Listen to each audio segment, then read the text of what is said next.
పిల్లల్ని పొద్దుటే స్కూల్‌కి పంపించడమే నా ఫస్ట్ టాస్క్ అండి. అది కంప్లీట్ చేసిన తర్వాత ఇంట్లో పనంతా ఈజీగా చేసేసుకుంటాను. స్కూల్లో మేడాలకి పిల్లల కంటే తల్లులే ఎక్కువ భయపడుతున్నారండి. కరెక్ట్ టైంకి స్కూల్‌కి పంపించకపోతే అంతే సంగతులు. పిల్లల్ని ఇవాళ 8:30 లోపు స్కూల్‌కైతే పంపించాను. హమ్మయ్య! ప్రాణానికి ఎంత హాయిగా ఉందో తెలుసా? ఇవి నిన్న తోమిన గిన్నెలండి. గిన్నెల స్టాండ్‌లో పెట్టేస్తున్నాను. ఎందుకంటే ఇప్పుడు తోమడానికి గిన్నెలు రెడీగా ఉన్నాయి.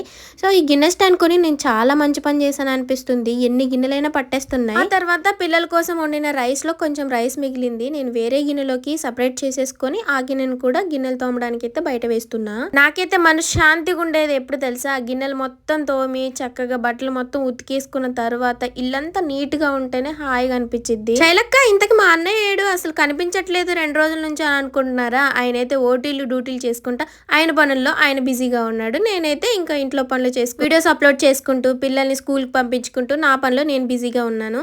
వచ్చారు నైట్ 11:30కి అలా వచ్చి ఎర్లీ మార్నింగ్ 6:30కి అయితే వెళ్ళిపోయారు.